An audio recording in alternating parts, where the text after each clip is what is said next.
بسم اللہ الرحمن الرحیم۔ السلام علیکم دوستو، دنیا بھر کی خبروں میں آج آپ سنیں گے، لیکن اس سے پہلے اگر ہو سکے تو لائک اور سبسکرائب کا بٹن ضرور دبا لیں۔ شکریہ۔ دنیا ایک بار پھر ہمارے فوجیوں کو بیروت کی سڑکوں پر دیکھے گی۔ اسرائیل کی دھمکی۔ عالمی معیشت کو سیاسی بنانا اور اسے ہتھیار میں تبدیل کرنا دنیا کو نقصان پہنچانے کا باعث ہے۔ چینی صدر۔ 1000 افراد کی اموات کے بعد طالبان کی عالمی برادری سے امداد کی اپیل۔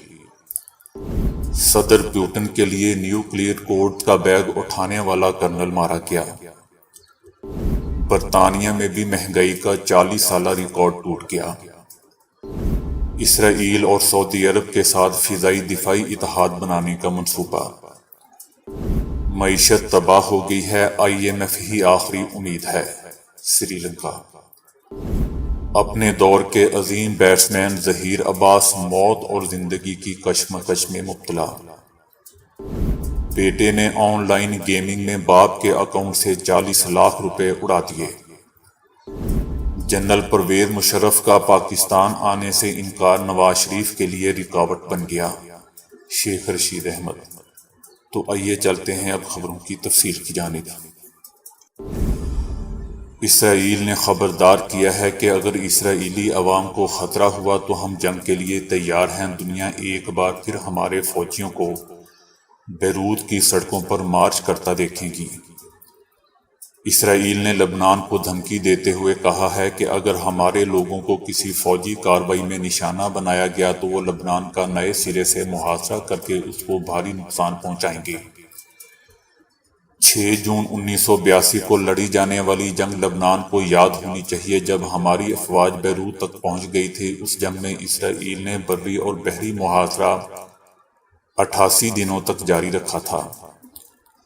صہیونی ریاست کا دوستوں کہنا ہے کہ اگر ہمیں آج لبنان میں فوجی کارروائی کے لیے کہا گیا تو وہ زیادہ سخت ہوگی، جس میں لبنان کو اس کی بھاری قیمت ادا کرنا ہوگی۔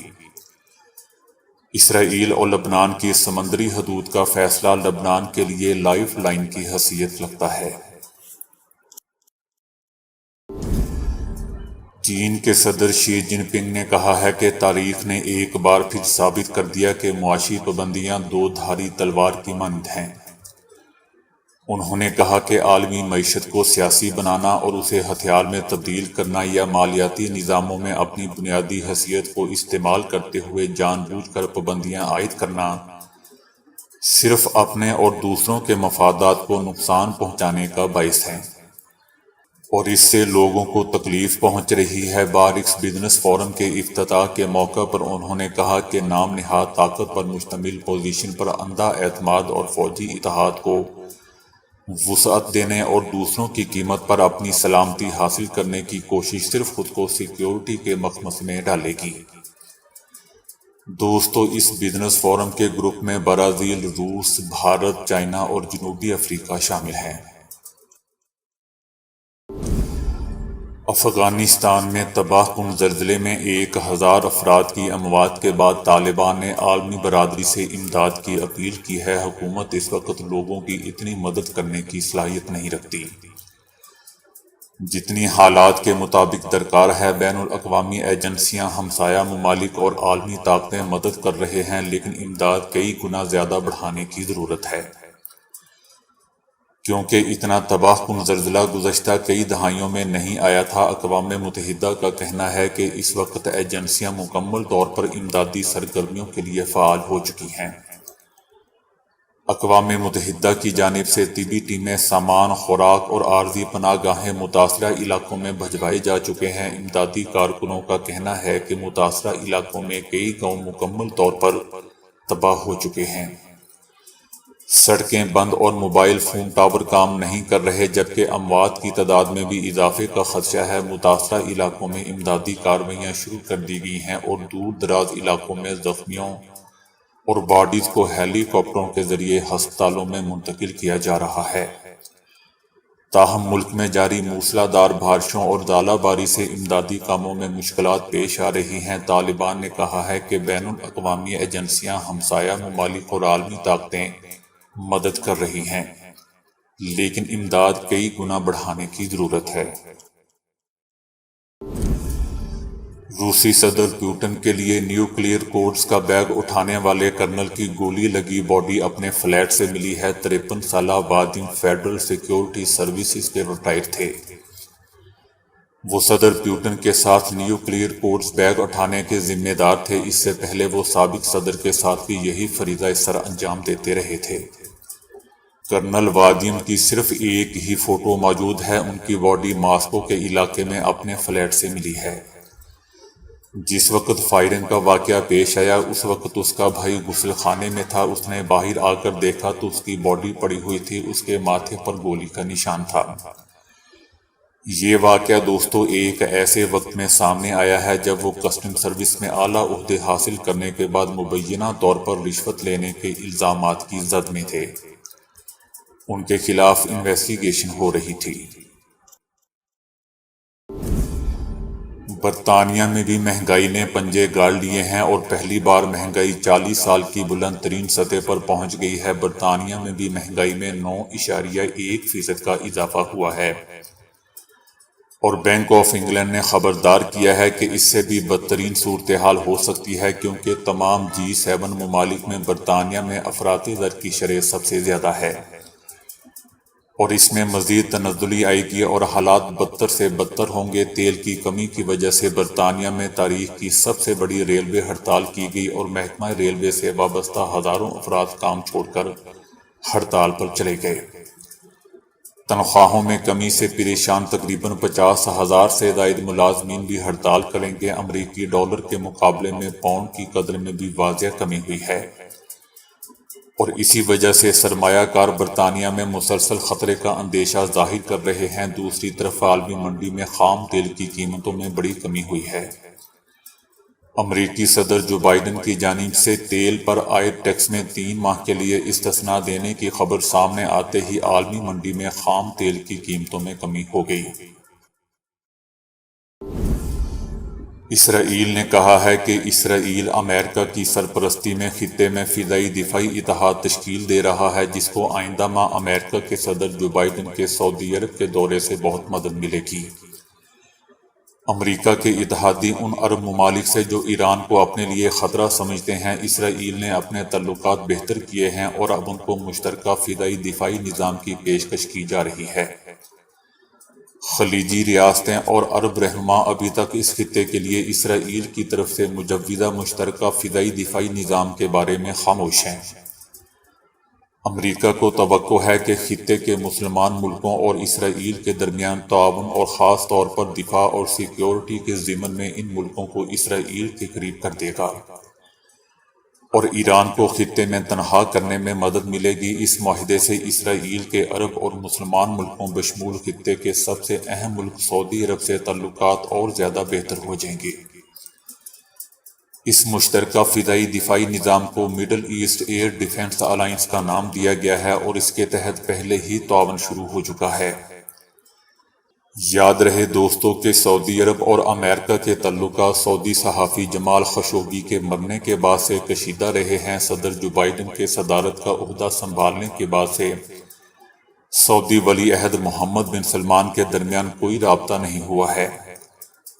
امریکی صدر جو بائیڈن اور ان کی سیاسی جماعت ڈیموکریٹک پارٹی کا جمال خشوگی پر جس کا الزام سعودی ولی عہد محمد بن سلمان پر عائد کیا جاتا ہے، بڑا سخت موقف رہا ہے۔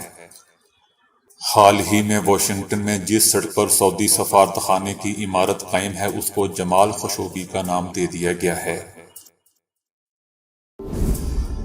سری لنکا کے وزیر اعظم نے کہا ہے کہ بجلی، ایندھن اور خوراک میں کمی کے بعد ملکی معیشت بالکل تباہ ہو گئی ہے اور ضروری اشیاء درآمد کرانے کے لیے بھی پیسے نہیں ہیں۔ ملک کو تشویشناک صورتحال کا سامنا ہے۔ انہوں نے کہا کہ بات بجلی، تیل اور خوراک کی کمی سے آگے چلی گئی ہے اور قرضوں میں جکڑے ملک کے پاس ضروری اشیاء درآمد کرنے کے بھی پیسے نہیں ہیں۔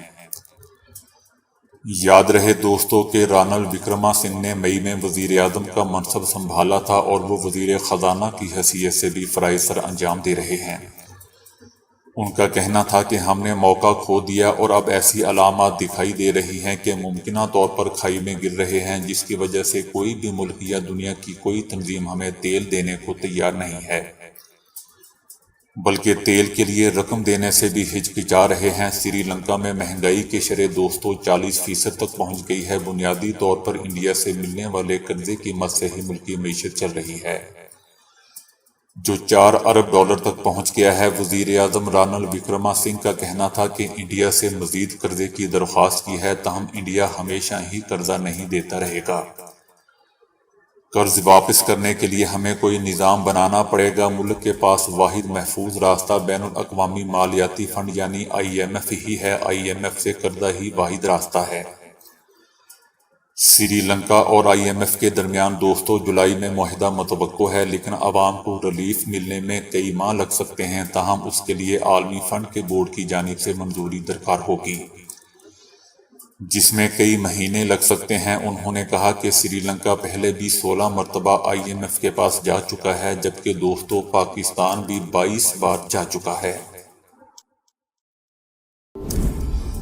سابق ٹیسٹ کپتان اور اپنے دور کے عظیم بیٹسمین ظہیر عباس کی حالت تشویشناک ہے اور وہ موت اور زندگی کی کشمکش میں مبتلا ہیں۔ شدید علالت کا شکار ہونے کے بعد ظہیر عباس لندن کے ایک ہاسپٹل کے انتہائی نگہداشت وارڈ میں موت اور زندگی کی جنگ لڑ رہے ہیں۔ 74 سالہ ظہیر عباس سینٹ میری ہاسپٹل لندن کے انتہائی نگہداشت کے یونٹ ICU میں زیر علاج ہیں۔ ایشین ڈان برڈ مین کے نام سے مشہور اور ICC کے سابق صدر لندن آمد سے پہلے ہی دبئی میں کورونا کا شکار ہوئے تھے، جس کے بعد سے ان کی طبیعت سنبھل نہ سکی۔ وہ نمونیا کا شکار بھی ہیں۔ یاد رہے کہ 74 سالہ ظہیر عباس نے اپنے کیریئر میں 78 ٹیسٹ اور 62 ون ڈے میچز میں پاکستان کی نمائندگی کی۔ اس دوران انہوں نے کئی یادگار اننگز بھی کھیلی۔ ریٹائرڈ بھارتی فوجی کے بیٹے کے آن لائن گیم کھیلنے کی وجہ سے فوجی کے اکاؤنٹ سے 40 لاکھ روپے نکل گئے۔ بھارتی شہر آگرہ سے تعلق رکھنے والے ریٹائرڈ فوجی کے بیٹے کو آن لائن گیم کی عادت تھی، جس کے باعث فوجی کا اکاؤنٹ خالی ہو گیا۔ بیٹا والد کے mobile phone per on line game کھیلتا رہا۔ جب ریٹائرڈ فوجی کو اس بات کا علم ہوا تو انہوں نے سائبر کرائم میں شکایت درج کروائی۔ فوجی نے پولیس کو بتایا کہ اکاؤنٹ سے رقم کیسے نکلی اس کا کچھ علم نہیں اور نہ ہی کوئی میسج موصول ہوا۔ سائبر کرائم نے فوجی کی شکایت پر کارروائی کی اور فوجی کے اکاؤنٹ کی تفصیلات کا بھی جائزہ لیا، جس سے پتہ چلا کہ متاثرہ شخص کے اکاؤنٹ سے رقم سنگاپور کے ایک بینک اکاؤنٹ میں منتقل ہوئی۔ یہ بینک اکاؤنٹ کرافٹن کمپنی کا ہے، جو battle ground on line India کے نام سے ایک آن لائن گیم چلاتی ہے۔ پولیس نے کمپنی کے خلاف تحقیقات کی تو پتہ چلا کہ گیم میں ہتھیار اور دیگر خصوصیات حاصل کرنے کے لیے رقم ادا کرنی پڑتی ہے اور گیم آٹو پیمنٹ موڈ پر تھی، جس کے باعث فوجی کا بیٹا گیم کھیلنے کے دوران چیزیں خریدتا تھا اور اکاؤنٹ سے 40 لاکھ روپے رقم خرچ ہو گئی۔ شیخ رشید احمد کا کہنا ہے کہ سابق صدر جنرل پرویز مشرف کا پاکستان آنے سے انکار نواز شریف کے لیے رکاوٹ بن گیا اور ان کے لیے مہنگا پڑ گیا۔ سامراجی اعلامیہ کے غلط اندازے نے نون لیگ کی سیاست، اسٹیبلشمنٹ اور عدلیہ کے وقار کو سخت نقصان پہنچایا ہے۔ انہوں نے مزید کہا کہ معاملے خصوصی کا جمعہ بازار لگا ہوا ہے، ابھی اصل بجٹ آنا ہے، پھر پتہ لگ جائے گا۔ معیشت وینٹی لیٹرز پر اور سیاسی نظام ICU میں ہے، ملک افواہوں کی زد میں ہے۔ جولائی میں بجلی اور گیس کے بل آئیں گے تو قیامت ڈھائیں گے۔ اوورسیز پاکستانی سے ووٹ چھیننا اور نیب قوانین میں اپنے کیسز کے لیے ترمیم کرنا قومی جرم ہے، جو کہ نون لیگ اور پیپلز پارٹی نے کیا ہے۔ مائیکروسافٹ کمپنی کے بانی بل گیٹس نے کہا ہے کہ عالمی وبا کورونا 2022 میں ختم ہو جائے گی اور یہ وبائی مرض غیر معینہ مدت تک نہیں چلے گا۔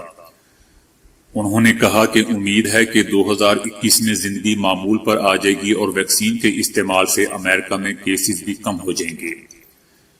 بل گیٹس نے کورونا وبا سے نپٹنے کے لیے دنیا کو $650 ملین کی امداد دی ہے، جو کہ کسی بھی انفرادی شخص کی جانب سے دی گئی سب سے زیادہ امداد ہے۔ اس رقم کو ویکسین بنانے اور غریب ممالک تک پہنچانے میں استعمال کیا جائے گا۔ انہوں نے مزید کہا کہ دنیا بھر میں وبائی مرض کا خاتمہ کرنے کے ساتھ اس بات کو بھی یقینی بنانا ہوگا کہ یہ دوبارہ نہ آئے۔ مائیکروسافٹ کے بانی کا کہنا تھا کہ اگر عالمی سطح پر یکساں اقدامات کیے جائے تو 2021 میں کیسز کی تعداد کافی کم ہو سکتی ہے۔ انہوں نے کہا کہ ایک بار ویکسین تیار ہوگی تو پھر ہمیں اس کی بلا تفریق فراہمی کو یقینی بنانا ہوگا اور صرف امیروں کو تقسیم کرنے سے یہ وبا ختم نہیں ہوگی۔ امریکی اور بھارتی ماہرین ماحولیات نے ایک تازہ مطالعے میں انکشاف کیا ہے کہ بھارت میں امیر طبقے کی پھیلائی ہوئی آلودگی سے وہاں رہنے والے کروڑوں غریب نہ صرف بیمار پڑ رہے ہیں بلکہ مر بھی رہے ہیں۔ اس تحقیق میں بتایا گیا ہے کہ بھارت میں صنعتی پیمانے پر کئی اشیاء صرف تیار ہوتی ہیں مگر ان کے خریداروں کی بھاری اکثریت امیروں اور زیادہ آمدنی والے طبقے سے تعلق رکھتی ہیں۔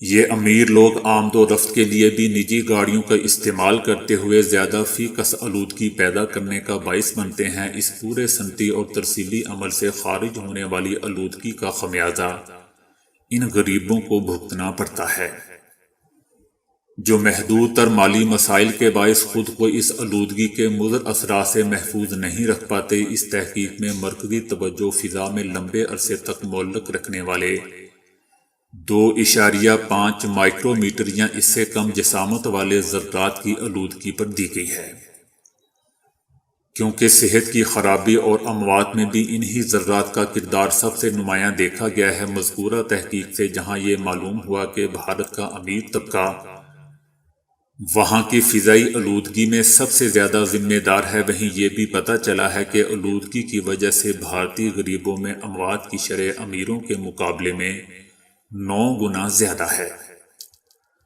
ریسرچ جرنل نیچر کے تازہ شمارے میں شائع ہونے والی یہ تحقیق اس لیے بھی منفرد ہے کیونکہ اس میں پہلی بار ماحولیاتی آلودگی کے تناظر میں سماجی ناہمواری کے سنگین مسئلے کو اجاگر کیا گیا ہے۔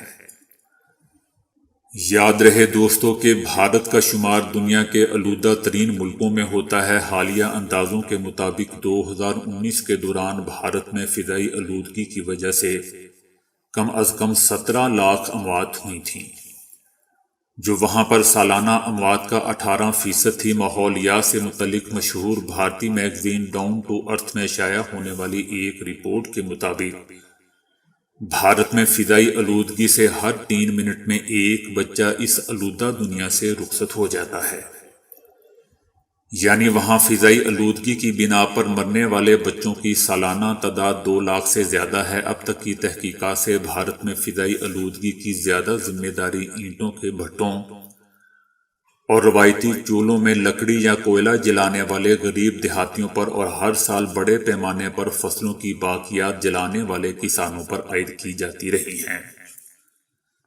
اس لحاظ سے یہ پہلا موقع ہے کہ جب امیر لوگوں کو بنیاد بناتے ہوئے آلودگی کے اخراج کا جائزہ لیا جا رہا ہے۔ بہت سے ماہرین کا خیال ہے کہ اسمارٹ فون میں نت نئی ہارڈ ویئر تبدیلیوں کے بعد اسے مفید کاموں میں استعمال کیا جا سکتا ہے، اور اب خبر یہ ہے کہ کوریا کے ماہرین نے اسمارٹ فون کیمرے کو تھرمامیٹر میں تبدیل کرنے کا کامیاب تجربہ کیا ہے۔ کوریا انسٹی ٹیوٹ آف سائنس اینڈ ٹیکنالوجی نے حکومتی فنڈنگ سے ایک مؤثر اور کم خرچ تھرمل امیجنگ سینسر بنایا ہے جو 100 درجے سینٹی گریڈ تک بالکل درست کام کرتا ہے۔ اسے اسمارٹ فون کیمرے کے ساتھ نتھی کر کے فون میں تھرمامیٹر کا اضافہ کیا گیا ہے۔ کرونا وبا کے تناظر میں چھوئے بغیر درجہ حرارت نوٹ کرنے والے تھرمل سینسر بہت عام استعمال ہو رہے ہیں۔ ہسپتالوں، بینکوں اور دیگر اداروں میں ان کا عام استعمال جاری ہے۔ اسی تناظر میں کئی اسمارٹ فون ساز ادارے چاہتے ہیں کہ ان کے فون میں درست ترین تھرمامیٹر کا اضافہ بھی ہو جائے۔ یہ اضافی سینسر فون کے کیمرے میں لگایا جائے گا۔ پروفیسر جون ون ٹوئی نے ایک ایسا آپٹیکل سینسر بنایا ہے جو ماضی کی دیگر خرابیوں سے پاک، کم خرچ اور قابل بھروسہ ہے۔ اس چھوٹے سے سینسر کو بہت آسانی سے اسمارٹ فون کیمرے کے ساتھ لگایا جا سکتا ہے۔ یہ سینسر انفرا ریڈ روشنی کو جذب کر کے برقی سگنل میں بدلتا ہے اور اسی بنا پر حرارت کو نمبروں میں ظاہر کرتا ہے۔ یہ اتنا حساس ہے کہ عام سینسر کے مقابلے میں حرارت کو بجلی کے سگنل میں 3 گنا زائد درستگی سے بدلتا ہے۔ تو دوستو ابھی کے لیے اتنا ہی۔ ویڈیو کو لائک اور شیئر کرنے کا بہت بہت شکریہ۔